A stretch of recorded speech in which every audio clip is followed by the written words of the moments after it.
internautes. L'ANACIM a publié un bulletin mensuel de prévision de température pour le mois de janvier. Donc un bulletin qui montre un peu comment les températures vont évoluer d'ici la fin du mois. Et c'est d'ailleurs l'occasion de préciser qu'outre ce bulletin, l'ANACIM élabore un bulletin de prévision saisonnière. Bulletin donc qui touche un peu la température pour les 3 mois à venir. D'ailleurs, ce bulletin, il a été publié en début d'année. Également, au cours de l'hivernage, il y a des bulletins de prévision saisonnière qui sont faits concernant la pluie. Et c'est également, il y a un autre bulletin également qui est publié, à savoir le bulletin de prévision quotidienne. Donc, bulletin qui est généralement fait tous les jours et envoyé aux destinataires concernés. Donc, en revenant sur le bulletin mensuel de prévision, d'ici la fin de cette semaine-ci, il faut s'attendre à ce que les températures en journée restent toujours élevées dans les localités de l'intérieur. Il faut savoir que des pics même de 40 degrés sont attendus par endroit, surtout au cours, plutôt dans les localités centres, mais aussi une partie du sud. Également une chaleur qui pourra être légèrement sensible vers l'est du territoire.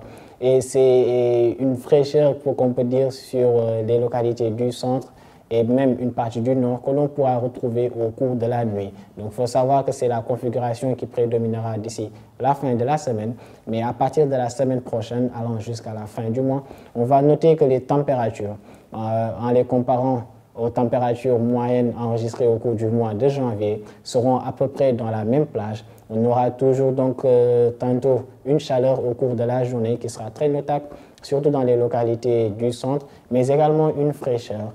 Temps assez doux qui pourra être noté au cours de la nuit, allant au petit matin, dans toujours les localités du centre, mais aussi une partie du nord du territoire. Donc, chers amis, nous saurions vous quitter sans parler du naufrage qu'on a eu à noter au niveau des côtes saint-lusiennes. Donc, un chavirement qui avait occasionné la perte de vies humaines. Et c'est quand même un triste événement, donc très dommage. Et c'est l'occasion pour nous de présenter nos condoléances aux familles des défunts.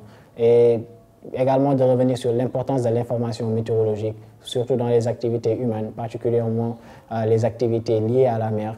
Et d'ailleurs, au cours de cette période, au cours de la période de l'accident, il y avait une alerte qui avait été émise provenant de l'ANACIM, supposant une houle quand même assez haute qui allait concerner les côtes sénégalaises au cours de la période allant du jeudi passé jusqu'au samedi passé. Et cela s'est avéré et a été donc partiellement à l'origine de ce chavirement qu'on a eu à noter au niveau de l'embouchure avec la montée un peu des eaux. Et c'est pourquoi nous vous invitons donc à plus porter attention donc, aux informations qui sont émises par l'ANACIM, publiées par l'ANACIM, et vous invitez donc à rester toujours à l'afflux, ou plutôt à l'écoute de des mises à jour qui sont faites concernant ces bulletins d'alerte météorologique. Donc voilà pour aujourd'hui, nous en limitons là, et vous donnons rendez-vous dans un autre épisode, et portez-vous bien.